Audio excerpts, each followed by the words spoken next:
मेरे प्रिय आत्मा, बहुत से प्रश्न मेरे सामने हैं। सभी प्रश्न महत्वपूर्ण हैं, लेकिन सभी के उत्तर तो आज संभव नहीं हो पाएंगे। कुछ शेष रह जाएंगे जिनको कल सुबह मैं आपसे बात करूंगा।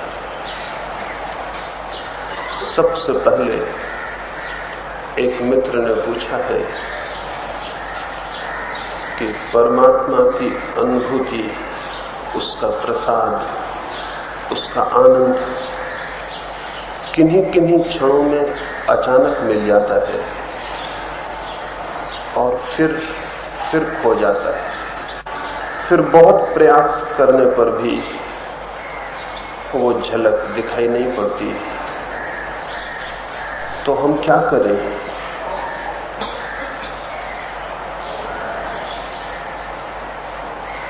मनुष्य के जीवन में निश्चित ही कभी कभी अनायास ही कोई आनंद का स्रोत खुल जाता है, कोई अंतर्नाद सुनाई पड़ने लगता है, कोई स्वर संगीत प्राणों को घेर लेता है। सभी के जीवन में ऐसे कुछ क्षण स्मृति में होंगे। फिर हमारा मन करता है उस अनुभूति को और पाने के लिए, और तब जैसे उस अनुभूति के द्वार बंद हो जाते हैं। इसमें दो बातें समझ लेनी जरूरी हैं। एक तो जीवन में जो भी महत्वपूर्ण है और श्रेष्ठ है, वो कभी मनुष्य के प्रयास से नहीं उपलब्ध होता है।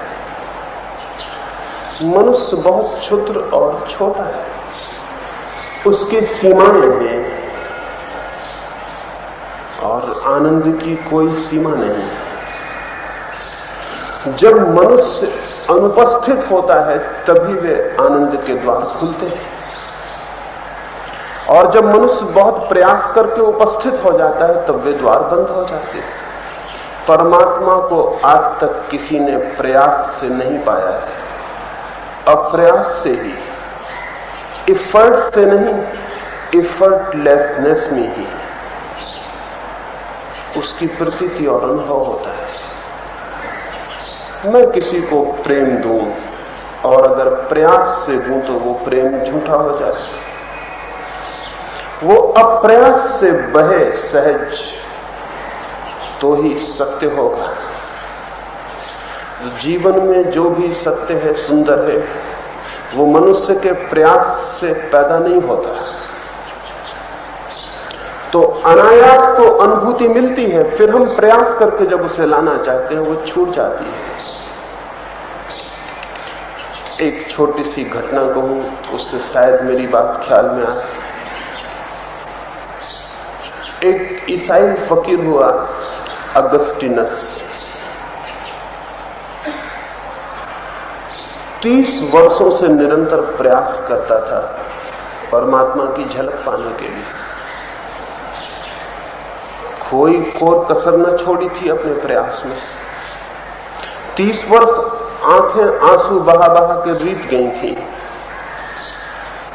रात और दिन नहीं जानी थी, सोया नहीं था, भोजन नहीं किया था। उसकी ही आकांक्षा में, उसकी ही प्यास में, उसकी ही प्रार्थना में दिन और रात बिताए थे। सूख के हड्डी हो गया था, लेकिन उसकी कोई झलक का पता न था। बल्कि जितने उतने उसने प्रयास किए थे, जैसे वो उतने ही दूर होता चला गया। वो दूर होता चला गया था, उसके प्रयास तीव्र होते चले गए थे। जितने प्रयास तीव्र होते गए उतना वो और दूर होता चला गया। एक दिन सुबह रात भर रोने के बाद उठा था वो, और समुद्र के किनारे घूमने निकल गया। कोई भी ना था समुद्र के तट पर, अभी सूरज भी उगने को था। अचानक उसने देखा कि एक पत्थर के पास एक छोटा सा बच्चा खड़ा है। उसकी आंखों से आंसू बह रहे हैं। वो खुद भी रात भर रोता रहा था। ये छोटा सा बच्चा समुद्र के किनारे आंखों में आंसू लिए क्यों खड़ा है यहां? कोई उसके साथ ना था। अगस्तीनस उसके पास गया और कहा, मेरे बेटे क्यों रोते हो? क्या हो गया तुम्हें? और अकेले कैसे आए समुद्र तट पर? उस बच्चे ने कहा, रोने का कारण है एक छोटी सी प्याली वो हाथ में लिए था और उसने कहा, इस प्याली में मैं सागर को भरना चाहता हूं, सागर भरता नहीं, इसलिए रोता हूं।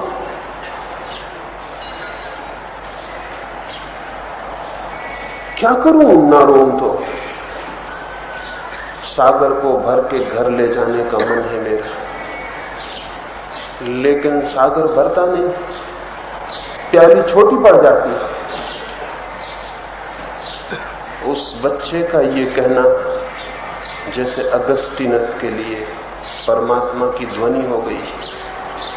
वो खूब जोर से हंसने लगा और उस बच्चे से बोला, तू ही ऐसी भूल में पड़ा हो, ऐसा नहीं, मैं भी ऐसी ही भूल में 30 साल से पड़ा। अपनी बुद्धि की छोटी सी प्याली में परमात्मा के सागर को भरने के लिए मैं भी बहुत रोया हूं। ये हो भी सकता है कि तेरी प्याली में सागर कभी भर जाए, क्योंकि सागर की फिर भी सीमा, लेकिन मेरी बुद्धि की प्याली में तो परमात्मा कैसे भरेगा, उसकी तो कोई सीमा नहीं। अगस्तीनस ने उस बच्चे से कहा, मैं तो अपनी प्याली तोड़े देता हूं।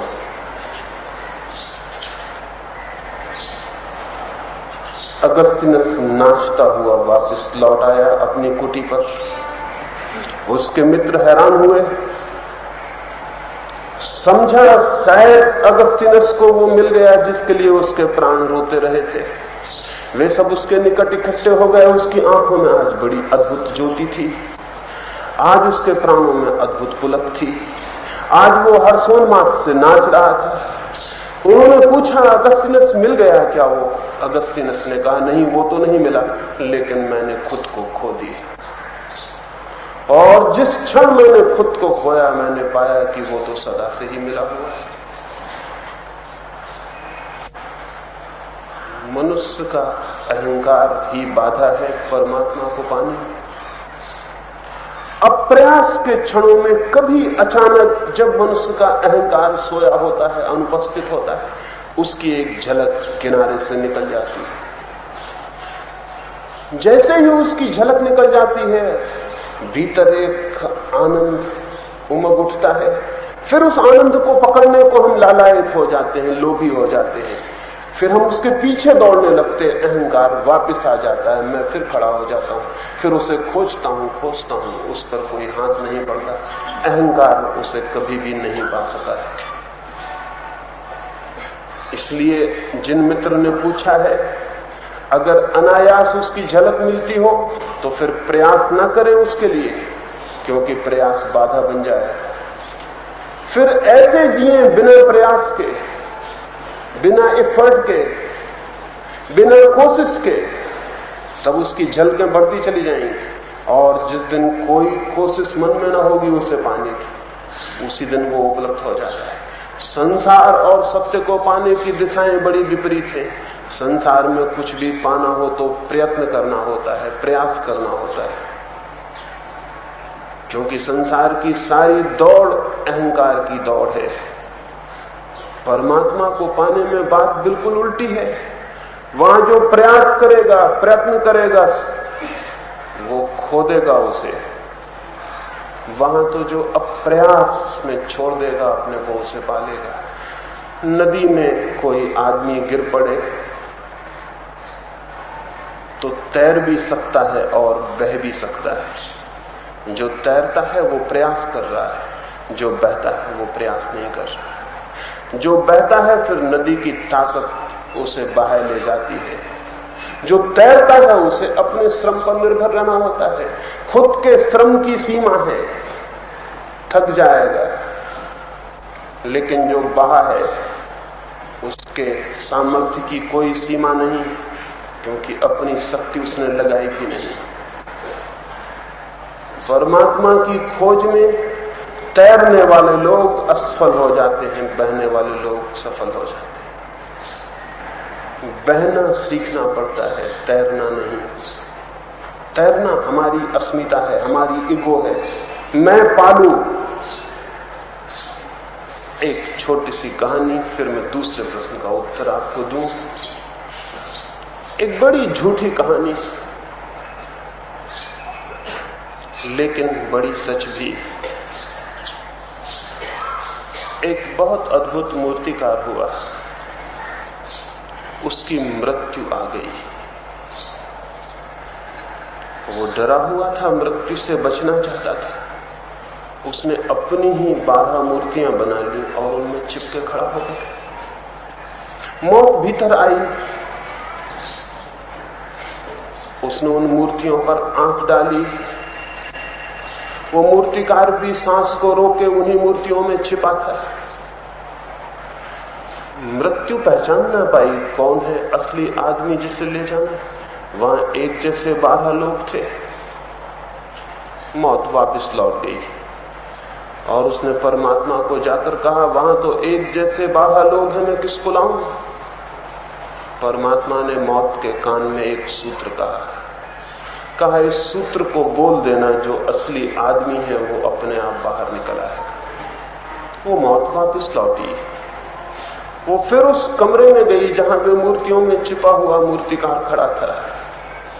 उसने जाके मूर्तियों पर गौर से दृष्टि डाली और इसके बाद वो जोर से बोली, और तो सब ठीक है, एक छोटी सी भूल रह गई। वो मूर्तिकार बोल उठा, कौन सी भूल? उस मृत्यु ने कहा, यही कि तुम अपने को नहीं भूल सकोगे, बाहर आ जाओ। तुम ये न भूल सके कि तुमने इन मूर्तियों को बनाया, तुम ये न भूल सके कि तुम बनाने वाले हो। अगर इतना भी तुम भूल जाते तो फिर तुम्हें खोजने का मेरे पास कोई उपाय नहीं।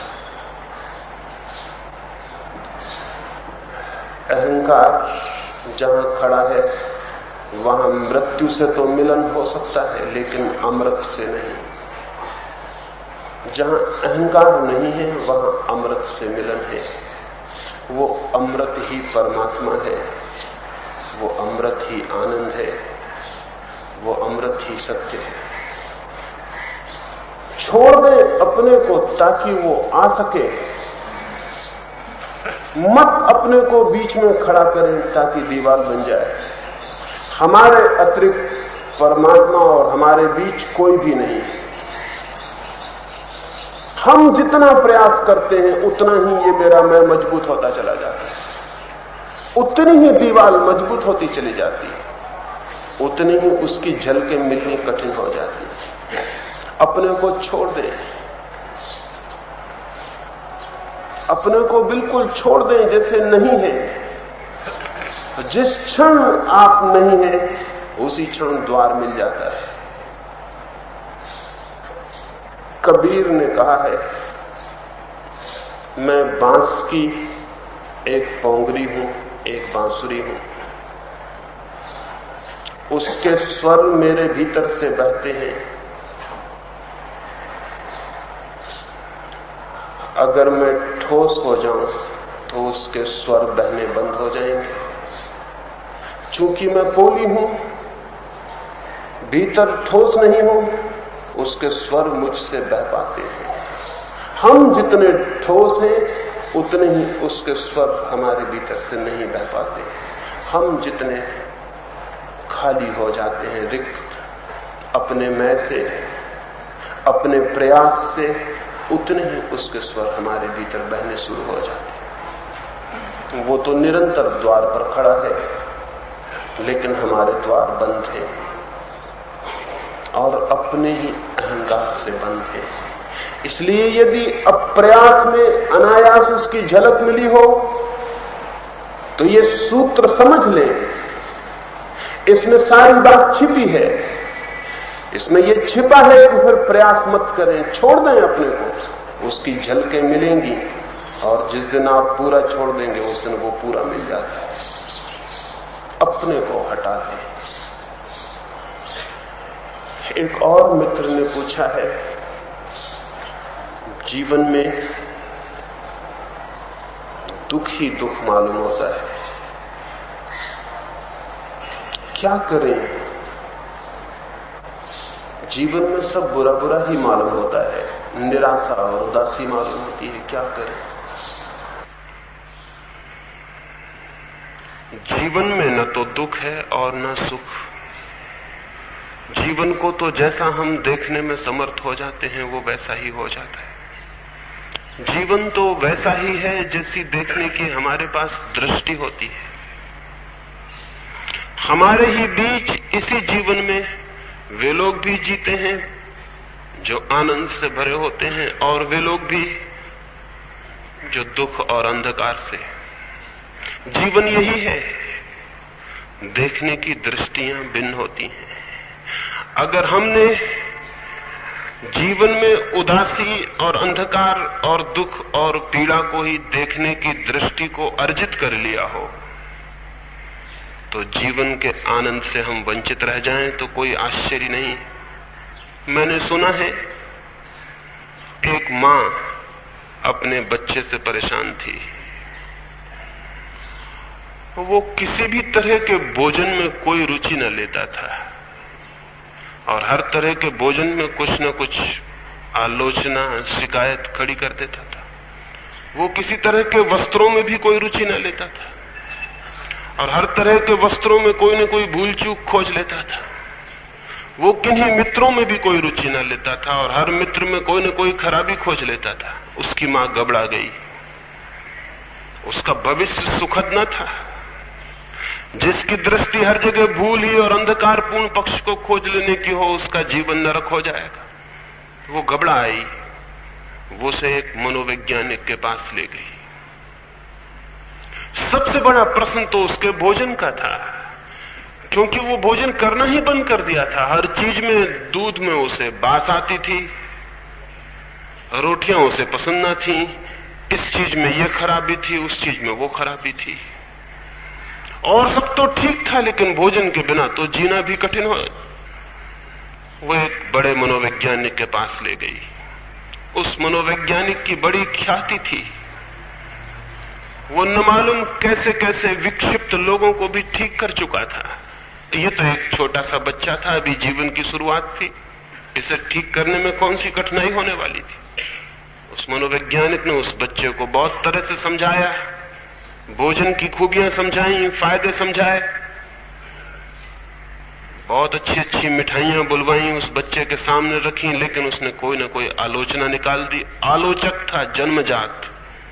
उसने कोई ना कोई बात निकाल दी कि इसमें ये भूल है, इसका रंग मुझे पसंद नहीं, इसकी बात मुझे पसंद नहीं, इसे खाऊंगा तो वमन हो जाएगा।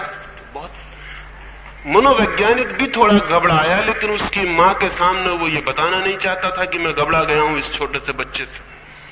आखिर उसने उसी से पूछा कि फिर तू ही बता, इस जमीन पर कोई भी चीज तुझे खाने जैसी लगती? उसने कहा, मैं केंचुए खाना पसंद करूंगा। वो भी घबराया कि मां भी घबराई। केंचुए बरसा में, बाहर बरसा के दिन थे और केंचुए बाहर थे। मनोवैज्ञानिक उससे हारना नहीं चाहता था। उसने सोचा कि शायद ये केंचुए खाने की बात कह के मुझे डराना भर चाहता है, खाएगा कैसे? उस बच्चे से हारना नहीं चाहता था। वो बाहर गया और एक प्लेट में 10-15 केंचुए बरसा से उठा के ले आए, उस बच्चे के सामने रखे। उस बच्चे ने कहा, ऐसे नहीं, मैं तले हुए केंचुए खाना पसंद करूंगा। आपको शर्म नहीं आती? गैर तली हुई चीज मुझे देते हैं। नहीं हारना चाहता था वो मनोवैज्ञानिक। वो बेचारा गया, उन केंचुओं को तल के लाया। उसके प्राण खुद घबरा रहे थे कि क्या कर रहा है, लेकिन उस बच्चे को वो चाहता था किसी भी तरह निकटता में ले ले, घनिष्ठता बन जाए, उसकी कोई मांग पूरी हो जाए तो शायद वो मेरी बातें समझ सके। वो केंचुए लेकर आया। उस बच्चे ने कहा, इतने नहीं, मैं केवल एक केंचुआ खाना पसंद करूंगा। वो बाहर गया, सारे केंचुए फेंक कर एक केंचुआ ले आया, उसके सामने प्लेट पर रखा और कहा, लोग खाओ। उसने कहा, क्या मैं अकेला खाऊंगा? आधा आप खाइए। नहीं हारना चाहता था वो, केंचुआ खाने का जरा भी मन नहीं था, प्राण घबरा रहे थे, लेकिन उस बच्चे को जीतना जरूरी था, तो उसने आधा केंचुआ खा गया किसी तरह आंख बंद करके। और तब उसने बड़े गुस्से से उससे कहा, क्योंकि उसने केंचुआ उसको खिलवा दिया था, उस बच्चे से कहा आप खाओ। बच्चा रोने लगा। उसने कहा आपने मेरा आधा वाला खा लिया, ये आपका आधा वाला, आपने मेरा हिस्सा खा लिया। उस मनोवैज्ञानिक ने हाथ जोड़े और उसकी मां से कहा ये लाइलाज, इसका इलाज करना बहुत मुश्किल, इसे दिखाई ही नहीं पड़ता कुछ सिवाय शिकायत के। हम में से भी बहुत लोग हैं जिन्हें जीवन में सिवाय शिकायत के और कुछ भी दिखाई नहीं पड़ता। जीवन का कसूर नहीं है इसमें, हमारा ही कसूर है, हमारे देखने का ढंग गलत है, हमारी दृष्टि भूल भरी है। एक आदमी चाहे तो गुलाब के फूल के एक पौधे के पास खड़ा होकर देख सकता है, ईश्वर की निंदा कर सकता है, क्रोध से भर सकता है, दुख और चिंता से। कैसी है ये दुनिया, मुश्किल से एक आध फूल लगता है और 1000 कांटे होते। 1000 कांटों में एक फूल के लिए कौन खुश हो? तो कोई देख सकता है कि हजारों कांटे हैं और एक फूल है, इसमें खुशी की बात क्या है?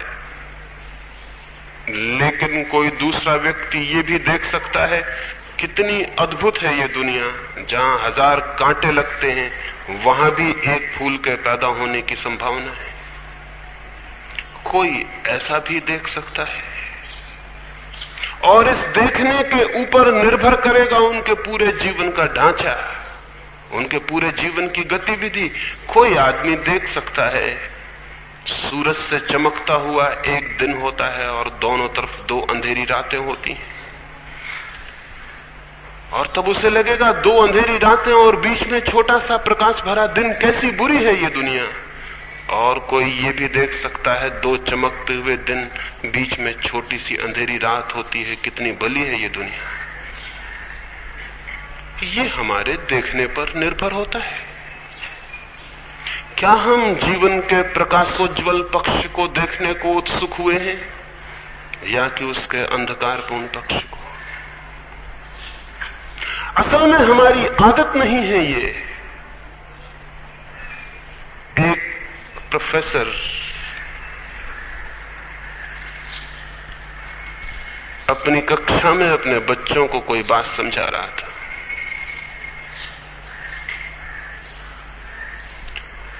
पीछे ब्लैक बोर्ड था, उसने उस पर एक बड़े कागज, सफेद कागज का टुकड़ा चिपकाया, उस कागज पर छोटा सा एक काला बिंदु बनाया, और फिर अपने विद्यार्थियों से पूछा तुम्हें कुछ दिखाई पड़ता है यहां क्या है? हर विद्यार्थी ने हाथ उठा दिए, सभी को दिखाई पड़ रहा था। और हर एक से उसने पूछा क्या तुम्हें दिखाई पड़ता है? विद्यार्थियों ने कहा एक छोटा सा काला बिंदु दिखाई पड़ता है। पूरी कक्षा में पूछने के बाद वो जोर से हंसने लगा और उसने कहा मैं हैरान हूं, इतना बड़ा ये सफेद कागज किसी को भी दिखाई नहीं पड़ता। उस कागज पर बना हुआ छोटा सा काला बिंदु सबको दिखाई पड़ता है, इतना बड़ा सफेद कागज लगा है किसी को भी दिखाई नहीं पड़ता। एक विद्यार्थी ना था उस कक्षा में जिसने ये कहा होता कि बोर्ड पर सफेद कागज मुझे दिखाई पड़ता है। नहीं, सफेद कागज पर काला बिंदु सबको दिखाई पड़ रहा था। हम सारे लोग भी जीवन को इसी तरह देखते हैं। उसके फूल हमें दिखाई नहीं पड़ते, कांटे दिखाई पड़ते, उसकी शुभ्रता हमें नहीं दिखाई पड़ती, उसकी कालिमा हमें दिखाई पड़ती है, उसका प्रेम हमें नहीं दिखाई पड़ता, उसकी घृणा दिखाई पड़ती है, उसका आनंद नहीं दिखाई पड़ता, उसका दुख दिखाई पड़ता है। और तब हम इसको संग्रह करते चले जाते हैं। फिर सारा चित्त हमारा इस तरह निर्मित हो जाता है कि फिर हम इसी को खोज पाते हैं, इसी को देख पाते हैं। और तब अगर जीवन नरक हो जाता हो तो आश्चर्य कैसा है। जीवन स्वर्ग भी हो सकता है। स्वर्ग और नरक मनुष्य के जीवन को देखने के दृष्टिकोण है। न तो नर्क कहीं नीचे है और न कहीं स्वर्ग ऊपर। मनुष्य की दृष्टि में वे छिपे। कैसे हम देखते हैं? तो यदि दुख पाना है तो जीवन में अंधेरी रातों को खोजें, और अगर आनंद की तरफ आंखें उठानी है तो जीवन में फूल भी खिलते हैं, उनको देखें। जो आप देखेंगे उससे आपकी दृष्टि, देखने की क्षमता, आपका एटीट्यूड निर्णित होता जाएगा, बनता जाएगा। आज अगर आप दिन भर फूल देखेंगे तो कल फूलों को देखने की क्षमता आपकी विकसित हो जाएगी। अगर आज आप दिन भर कांटे देखेंगे तो कल सुबह से ही कांटों से मिलना सुनिश्चित है। तो रोज रोज पल पल जब हम जी रहे हैं तब जीवन में प्रकाश कहीं हो उसे खोजते हुए जीना चाहिए। आनंद कहीं हो उसकी तलाश में जीना चाहिए। एक फकीर एक रात अपने घर में बैठा हुआ था। कोई 12 बजे होंगे। कुछ पत्र लिखता था और तभी किसी ने द्वार पर धक्का दिया। द्वार अटके थे, जिसने धक्का दिया था वो भीतर आ गया। जो आदमी भीतर आया था उसकी कल्पना भी न थी कि फकीर जागता होगा। वो उस गांव का सबसे प्रमुख चोर था। लेकिन फकीर जागा हुआ था तो वो घबरा आया। उसने छुरा बाहर निकाल लिया, समझा कि कोई झगड़े झंझट की स्थिति बनेगी। लेकिन फकीर ने कहा, मेरे मित्र, छुरा भीतर रख लो। तुम किसी बुरे आदमी के घर में नहीं आए हो कि छुरे की जरूरत पड़े। छुरा अंदर कर लो और बैठ जाओ, जरा मैं चिट्ठी पूरी कर लूं, फिर तुमसे बात करूं। वो घबराहट में बैठ गया। फकीर ने अपना पत्र पूरा किया और उससे कहा, कैसे आए इतनी रात? और इतना बड़ा नगर है, इतनी इतनी बड़ी हवेलियां हैं, इतने इतने बड़े महल हैं, और तुमने मुझ गरीब की कुटिया पर ध्यान दिया, कैसे आए? उस चोर ने कहा, अब आप जब पूछ ही लिए हैं तो बताना जरूरी हो गया, और शायद आपसे मैं झूठ न बोल सकूं, मैं चोरी करने आया हूं। फकीर ने ठंडी सांस ली और उसने कहा, बड़े नासमझ हो, भले मानुस, एक आध 2 दिन पहले खबर तो कर देते तो मैं कुछ इंतजाम कर रखता। ये फकीर की झोपड़ी है, यहां हमेशा कुछ मिल जाए तो बहुत मुश्किल है। और मुझे क्या पता था, आज सुबह ही एक आदमी कुछ रुपए भेंट करने आया था, मैंने वापस कर दिए। तुम्हारा अंदाज होता तो मैं रोक के रखता। आगे जब भी आओ ऐसा कभी मत करना कि बिना कहे बिना खबर किए आ जाओ। थोड़े से रुपए पड़े हैं, नाराज ना हो तो मैं तुम्हें दे दूं। 10 रुपए उसके पास थे। उसने कहा, उस आले पर 10 रुपए रखे हैं, वो तुम ले लो। वो चोर तो घबराया हुआ था, उसकी समझ के बाहर थी ये बातें। चोरी उसने बहुत की थी लेकिन ऐसा आदमी कभी मिला ना था। वो जल्दी से घबराहट में 10 रुपए उठाया तो उस फकीर ने कहा, इतनी कृपा कर सकोगे क्या कि 1 रुपया छोड़ दो, सुबह सुबह मुझे जरूरत भी पड़ सकती है। 1 रुपया मुझ पर उधारी रही, कभी न कभी चुका दूंगा। उसने जल्दी से रुपया रखा, वो भागने लगा बाहर। तो उस फकीर ने कहा, मेरे मित्र, रुपए तो कल खत्म हो जाएंगे, उन पे इतना भरोसा मत करो। कम से कम मुझे धन्यवाद तो देते जाओ, धन्यवाद बाद में भी काम पड़ सकता है। उस चोर ने उसे धन्यवाद दिया और वो चला गया। बाद में वो पकड़ गया। उस पर और चोरियां भी थीं, ये चोरी भी थी। इस फकीर को भी अदालत में जाना पड़ा। वो चोर घबराया हुआ था कि अगर उस फकीर ने इतना भी कह दिया कि हाँ ये आदमी चोरी करने आया था, तो फिर और किसी गवाही की कोई जरूरत नहीं है। वो इतना जाना माना आदमी था, उसकी बात पर्याप्त प्रमाण हो जाएगी। वो डरा हुआ खड़ा था। मजिस्ट्रेट ने पूछा उस फकीर को, आप इस आदमी को पहचानते हैं? उस फकीर ने कहा, पहचानने की बात कर रहे हैं, ये मेरे मित्र हैं। और मित्र तो तभी पहचाना जाता है ना,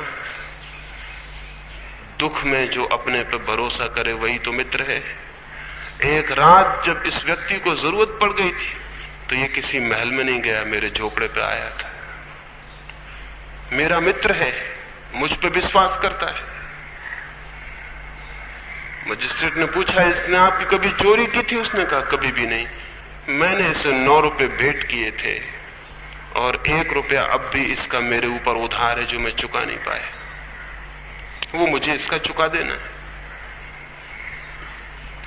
और चोरी का तो सवाल ही नहीं है। मैंने इसे रुपए दिए थे, इसने मुझे धन्यवाद दे दिया था, बात समाप्त हो गई थी। वो चोर 3 वर्ष बाद छूटा और उस फकीर के झोपड़े पे पहुंच गया और उसने कहा कि उस दिन तुमने कहा था मित्र हूं, और इन 3 वर्षों में निरंतर सोचता रहा तुम्हारे अतिरिक्त मेरा कोई भी मित्र नहीं। और उस दिन तो रात आया था जाने को, अब न जाने को आ गया हूं, अब यहां से नहीं जाऊंगा। तुमने मेरी जिंदगी बदल दी, उस चोर ने कहा। उस फकीर ने कहा, मैंने तो कुछ भी नहीं किया। उस चोर ने कहा, तुम पहले आदमी हो जिंदगी में जिसने मेरे भीतर भी कुछ अच्छाई देखी। तुम पहले आदमी हो जिसने मेरे जिंदगी का कोई प्रकाशोज्वल पहलू देखा। तुम पहले आदमी हो जिसने मेरी आत्मा को चुनौती दे दी। तुम पहले आदमी हो जिसने मेरे भीतर के सारे संगीत को खींच के बाहर ला दिया। और तो जो भी मुझे मिला था उसने मेरा अंधेरा पहलू देखा था। और जब सारी दुनिया मुझ में अंधकार देखती थी तो मैं धीरे धीरे उसी अंधकार में गिरता चला गया और उसी अंधकार को मैंने स्वीकार कर लिया था। तुमने मेरे जीवन को चुनौती दे दी। तुमने पहली दफे मुझे ये ख्याल पैदा कर दिया, मैं भी एक अच्छा आदमी हो सकता हूं। तो जब हम जीवन में आनंद को, शुभ को, मंगल को, प्रकाश को देखना शुरू करते हैं तो न केवल हमारी दृष्टि आनंद से भर जाती है, बल्कि हम जहां भी मंगल और शुभ को देखते हैं वहां भी हम चुनौती खड़ी कर देते हैं उस व्यक्ति के लिए भी कि उसके भीतर से शुभ का आविर्भाव हो जाए और विकास हो जाए। ये दुनिया इतनी बुरी दिखाई पड़ रही है इस कारण नहीं कि लोग इतने बुरे हैं, बल्कि इस कारण कि सभी लोगों को बुराई के अतिरिक्त देखने की और कोई आदत नहीं। और अगर इतने लोग यहां बैठे हैं वो सभी मुझ में बुराई देखने लगे और वे सभी मेरी बुराई की चर्चा करने लगे और सभी मेरे अंधकार को उघाड़ने लगे, तो मैं कितनी देर उनके खिलाफ खड़ा रह सकूंगा? धीरे धीरे वे सब मिलकर मुझे विश्वास दिला देंगे कि मैं बुरा आदमी। वे धीरे धीरे मुझे इतने क्रोध से भर देंगे कि मुझे ऐसा लगेगा कि ठीक है, तुम जो कहते हो मैं उससे भी ज्यादा बुरा हूं। मेरे भीतर शुभ के आविर्भाव की सारी संभावना समाप्त हो जाएगी। तिब्बत के गांव में मारपा नाम का एक साधु था। एक आदमी ने आके मारपा से कहा, आप हमारे गांव चलिए, कुछ दिन वहां ठहरिए। मारपा ने कहा, उस गांव में जिस गांव से तुम आए हो एक आदमी है जो बांसुरी बहुत अच्छी बजाता है। सुना है कभी, देखा है उसे? वो आदमी बोला, वो क्या बांसुरी बजाएगा? शराब पीता है, जुआ खेलता है, बेईमान है, वो क्या बांसुरी बजाएगा? मारपा ने कहा, मैं तुम्हारे गांव न जाऊंगा। एक दूसरा आदमी उसके जाने के बाद आया और उसने कहा कि आप हमारे गांव चलें और ये चतुर्मास वहीं ठहर जाएं। मारपा ने कहा, मैंने सुना है तुम्हारे गांव में एक आदमी है जो बांसुरी बजाता है।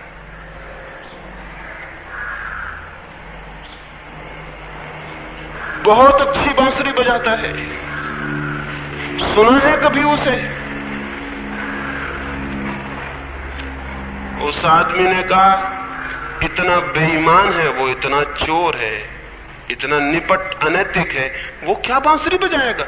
उसकी बांसुरी कौन सुनने जाएगा? मारपा ने कहा, रहने दो, तुम्हारे गांव में न जा सकूंगा। और तीसरा आदमी उस सांझ को आया जिसका निमंत्रण उसने स्वीकार कर लिया। उस तीसरे आदमी से उसने कहा कि मैंने सुना है तुम्हारे गांव में एक बेईमान और चोर अनैतिक आदमी है उसने कहा मुझे पता नहीं, लेकिन वो बांसुरी इतनी अच्छी बजाता है कि मैं मान नहीं सकता कि वो चोर हो सकता है। उसने कहा मैं तुम्हारे गांव चलता हूं, तुम्हारे गांव में जिंदगी की अच्छाइयां देखने वाले लोग हैं।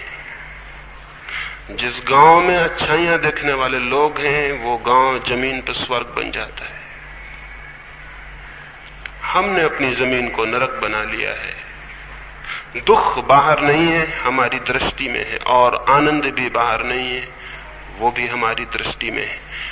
इसलिए बाहर न थोपें अपने दुख को, खुद की दृष्टि को समझें, खोजें, और उस दृष्टि में ही आपको कारण मिल जाएंगे। और बाहर की दुनिया अगर नरक हो तब तो फिर कोई आदमी कभी आनंदित नहीं हो सकता है, क्योंकि बाहर की दुनिया को बदलने की सामर्थ्य किसमें है। लेकिन अगर भीतर की दृष्टि में न रखो तब ये हमारे हाथ में है कि हम स्वर्ग में प्रवेश कर जाएं, क्योंकि भीतर की दृष्टि कोई भी व्यक्ति जब चाहे अपनी बदल ले सकता है। इसलिए मैं प्रार्थना करूंगा अपनी दृष्टि में खोजें कि दुख कहां है, पीड़ा कहां है, वहां देखें और वहां कारण स्पष्ट मिल जाएंगे। और उन कारणों को बदलना जरा भी कठिन नहीं है, क्योंकि कोई भी आदमी दुख में रहने को राजी नहीं है। अगर उसे ये पता चल जाए कि मैं ही अपने दुख का सृष्टा हूं तो इसको बदलने में कोई कठिनाई नहीं रह जाती। ये पता ही नहीं होता कि मैं ही अपने दुख का सृष्टा हूं। हम समझते हैं कि बाकी सब लोग, बाकी दुनिया में दुख है, और इसलिए फिर हम पीड़ा में घुलते चले जाते हैं, घुलते चले जाते हैं, और कोई मार्ग नहीं मिलता। मार्ग है, स्वयं में मार्ग है। इस तरफ थोड़ा विचार करेंगे तो बात दिखाई पड़ सकती है। एक मित्र ने पूछा है, आपने कल कहा था कि आदमी जितना बाहर से सुंदर होता है उतना ही अंदर से खराब होता है। इसके बारे में हमें आपको क्या समझना चाहिए? बहुत ठीक बात पूछी है, लेकिन मेरी बात समझ नहीं पाए। मैंने ये नहीं कहा कि बाहर से जो सुंदर होता है वो भीतर से खराब होता है। मैंने ये कहा बाहर के सौंदर्य की खोज भीतर की कुरूपता को छिपाने के लिए होती है। इन दोनों बातों में बड़ा फर्क है। मैंने ये नहीं कहा कि बाहर से जो कुरूप होता है वो भीतर से सुंदर होता है, न मैंने ये कहा कि बाहर से जो सुंदर होता है वो भीतर से कुरूप होता है। मैंने कहा है ये कि बाहर के सौंदर्य की खोज भीतर की कुरूपता को छिपाने का उपाय है। उससे कुरूपता छिप जाती हो लेकिन सुंदर नहीं बन पाती है। लेकिन जो भीतर की कुरूपता को खोज ले और भीतर के जीवन को सुंदर बना ले, वो बाहर से तो अपने आप सुंदर हो जाता है। बाहर के सुंदर हो जाने में कोई कठिनाई नहीं। जिसके भीतर प्रकाश जल जाए उसके तो बाहर भी प्रकाश फैल जाता है। जिसके भीतर सुगंध आ जाए उसके बाहर भी सुगंध आ जाती है। लेकिन भीतर की दुर्गंध को दबाने के लिए जो बाहर की सुगंध खोजता है वो भूल में है। वो मैंने आपसे कहा था, मैं तो सब तरह के सौंदर्य का प्रेमी हूं, लेकिन जिस सौंदर्य के पीछे कुरूपता छिपी हो वो सौंदर्य खतरनाक है। इसलिए नहीं कि वो सौंदर्य है, बल्कि इसलिए कि वो एक बड़ी कुरूपता को छिपाने का आवरण बन गया है, और वो कुरूपता उसके कारण छिपी रह जाएगी। एक बहुत पुरानी कथा है। पृथ्वी बन गई थी और सारे लोग उसमें आबाद हो गए थे, और तब अंत में परमात्मा ने सौंदर्य को और कुरूपता को बनाया। सौंदर्य और कुरूपता की देवियां आकाश से पृथ्वी पर उतरी। आकाश से पृथ्वी तक आने में बहुत धूल धमास उनके कपड़ों पर पड़ गई। वे एक तालाब के किनारे रुकी और उन्होंने कहा हम स्नान कर लें। उन दोनों ने वस्त्र छोड़ दिए किनारे पर और वो तालाब में स्नान करने को उतर गई। सौंदर्य की देवी तैरती हुई आगे निकल गई शायद कुरूपता की देवी ये प्रतीक्षा ही कर रही थी कि वो थोड़ा आगे निकल जाए। वो शीघ्र बाहर निकली और उसने सौंदर्य की देवी के कपड़े पहने और भाग खड़ी हुई। सौंदर्य की देवी ने देखा कुरूपता की देवी उसके कपड़े पहन के भाग गई थी।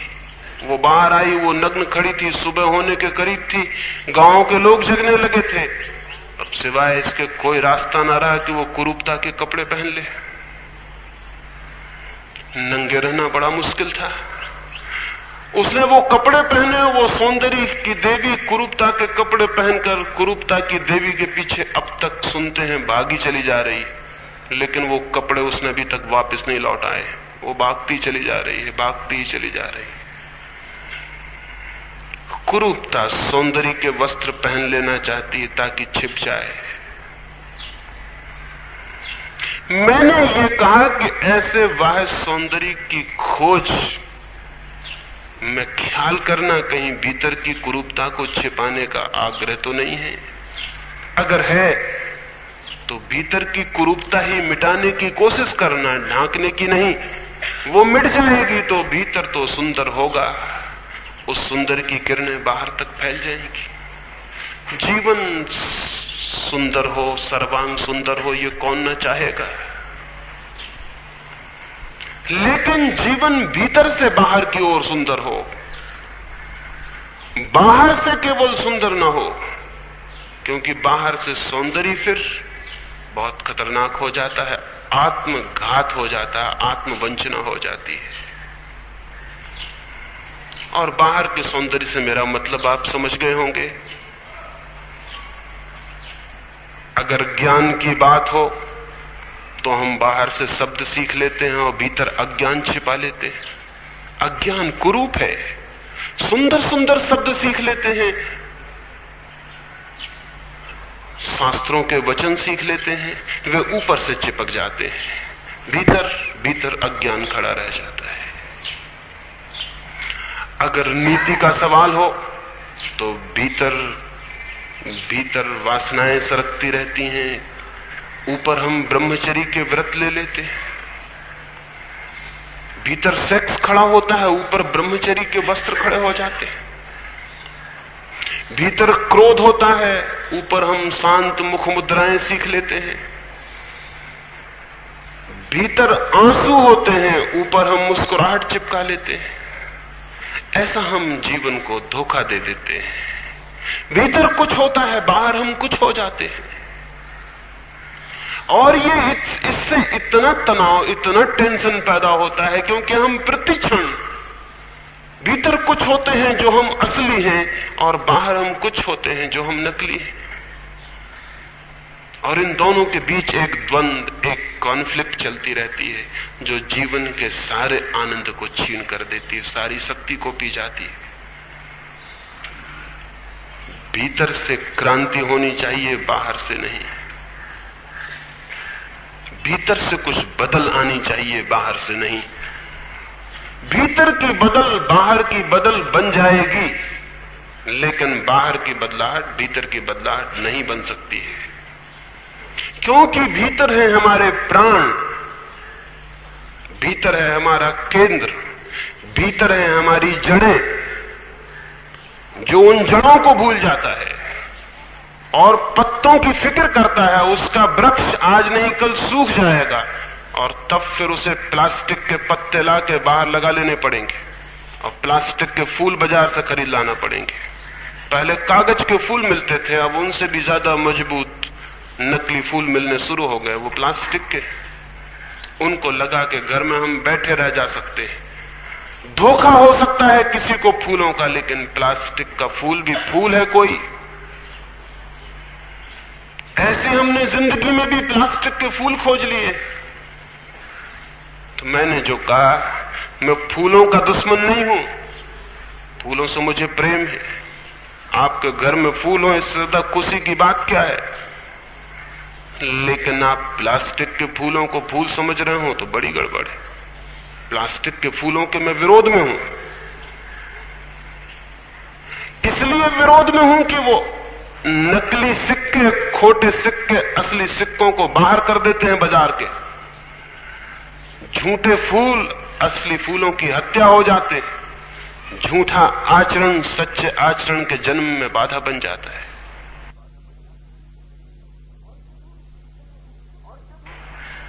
और जब हम इस तरह उत्सुक हो जाते हैं फूल पत्तों को संभालने में और जड़ों को भूल जाते हैं तो सारी गड़बड़ हो जाती है। इस जीवन में यही गड़बड़ हो गई है।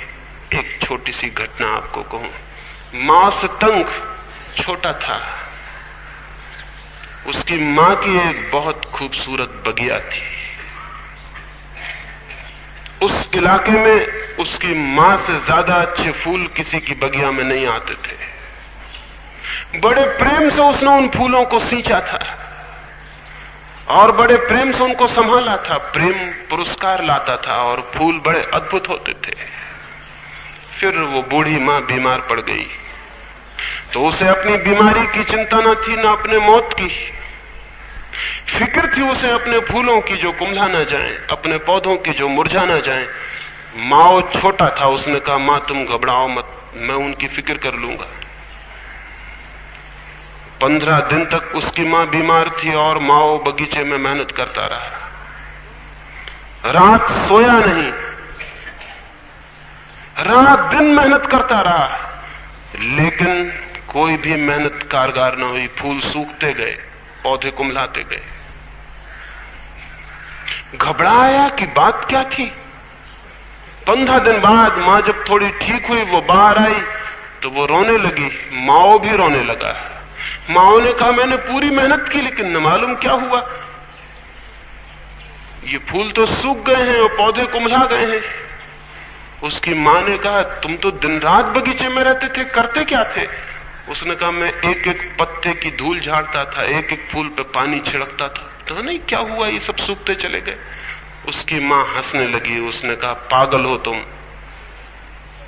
फूलों में और पत्तों में थोड़ी प्राण होते हैं। प्राण तो होते हैं जड़ों में जो दिखाई नहीं पड़ती। उसने जड़ों को पानी ही नहीं दिया, वो फूल पत्तों को संभालता रहा, उनको झाड़ता रहा, उनकी धूल निकालता रहा, उन पर थोड़ा थोड़ा पानी छिड़कता रहा। छोटा बच्चा था, जड़ें उसको दिखाई नहीं पड़ी। जड़ों का उसने कोई ख्याल नहीं किया। जो दिखाई नहीं पड़ता उसका ख्याल भी कौन करता है? जो दिखाई पड़ता है उसी का हम ख्याल करते हैं।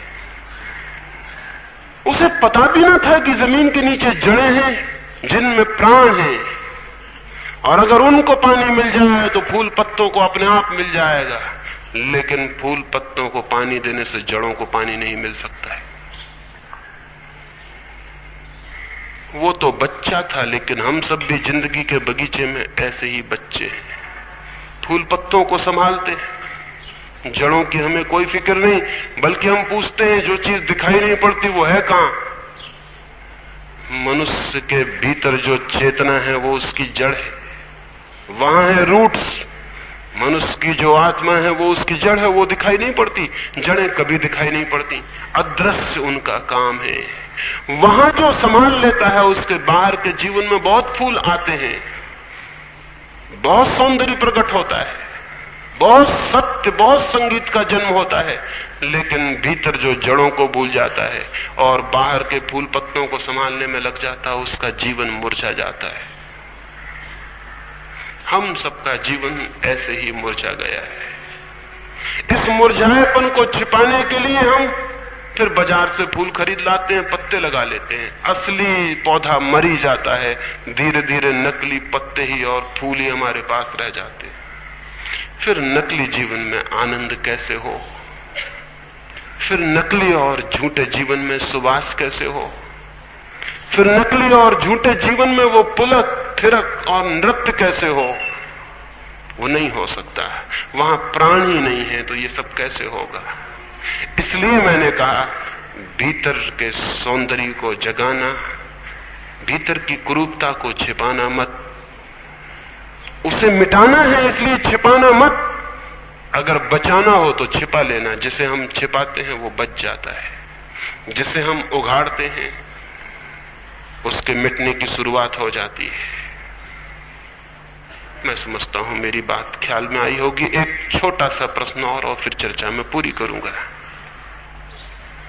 एक मित्र ने पूछा है कि आपने कहा कि माताएं, पत्नी, बहन इत्यादि अपने प्रिय व्यक्ति को युद्ध में भेजती हैं, इसलिए उनका प्रेम झूठा है। परंतु मेरी समझ से वो त्याग है और उनका देश प्रेम व्यक्ति प्रेम से बढ़कर है। क्या ये सच है? प्रेम सिर्फ प्रेम होता है, न तो वो व्यक्ति का होता है, न देश का, न मनुष्यता का, न परमात्मा का। जिस हृदय में प्रेम है वो प्रेम किसी तरह की हिंसा और घृणा बर्दाश्त नहीं कर सकता। लेकिन हम बहुत होशियार लोग हैं। हम कहते हैं हम मनुष्यता को प्रेम करते हैं और मनुष्यों की हत्या किए चले जाते हैं। बड़े आश्चर्य की बात है, मनुष्यों को छोड़कर मनुष्यता कहीं है? कहीं खोजने जाइएगा, ह्यूमैनिटी कहीं मिलेगी, मनुष्यता कहीं मिलेगी? जहां भी मिलेगा मनुष्य मिलेगा, मनुष्यता कहीं भी नहीं मिलेगी। और हम कहते हैं कि हम मनुष्यता को इतना प्रेम करते हैं कि अगर जरूरत पड़े तो हम मनुष्यों की हत्या कर सकते हैं। बड़ी होशियारी की, बड़ी कनिंगनेस की, बड़ी चालाकी की बात है। जिस आदमी के हृदय में प्रेम है उसका कोई देश हो सकता है? उसका कोई देश नहीं हो सकता, क्योंकि प्रेम की कोई सीमा नहीं है। जिस आदमी के हृदय में प्रेम है सारे देश उसके अपने हैं। वो ये नहीं कह सकता कि हिंदुस्तान मेरा और पाकिस्तान मेरा नहीं। उसका प्रेम कोई सीमा नहीं मानेगा। देश प्रेम के नाम पर हम सारी दुनिया के प्रति हमारी जो घृणा है उसे छिपाने का उपाय करते हैं। जमीन एक है, सारी रेखाएं मनुष्य के बीच पैदा होने वाले कुछ शरारती लोगों की करतूतें हैं। जमीन कहीं भी कटी हुई नहीं है, कहीं भी बटी हुई नहीं है। जमीन पर कोई देश का बंटवारा धार्मिक नहीं है, राजनीतिक है।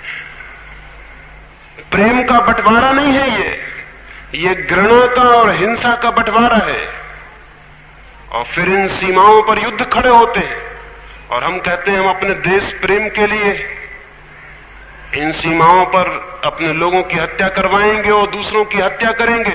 और वो दूसरी कौम के राजनीतिक भी यही समझाते हैं कि तुम भी अपने देश प्रेम के लिए मरो और मारो।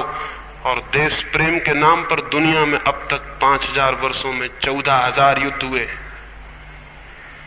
हर वर्ष 3 युद्ध,